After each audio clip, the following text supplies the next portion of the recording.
आज आमर गोटे case chance detection NDPS act रे rural PS case number 478/23 under section 21B 29 NDPS act से गतकाली आमर 2:30 बेले इवनिंग डे पेट्रोलिंग करथुवा समय आमर गोटे विश्वस्त सूत्र खबर मिलता कि आमर चरंपा पाखे आमर थिला रंबिड़ा केनाल रोड पाखे सेपटू किछटा ब्राउन सुगर आसुची आम खबर मिलता से हिसाब से आम पेट्रोलिंग टीम से जाकि गोटे बाइकटे आसूला बाइकटा को अटक रखा चेष्टा करते कि ड्राइवरटा फेरार जाता तार जो पिलियन राइडरटा था ताकू आम धरलु आ समय चेकिंग कला बेलू पाखु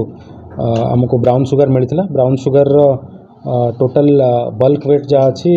118 ग्राम्स अच्छी जार अप्रोक्सीमेट मार्केट वैल्यू आज का डेट रे अराउंड 17 लाख हम तो आम से सीज कर जहाँ भी एनडीपीएस रे प्रोसीजर अच्छी फॉलो करके आज आम कोर्ट चलान करूँ जो आक्यूज अच्छी तार ना है चंदन मल्लिक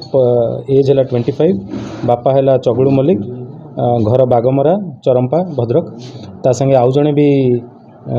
आक्यूज अच्छा से फेरार अच्छा भी आम चेष्टा करूँ खूब शीघ्र धरिया।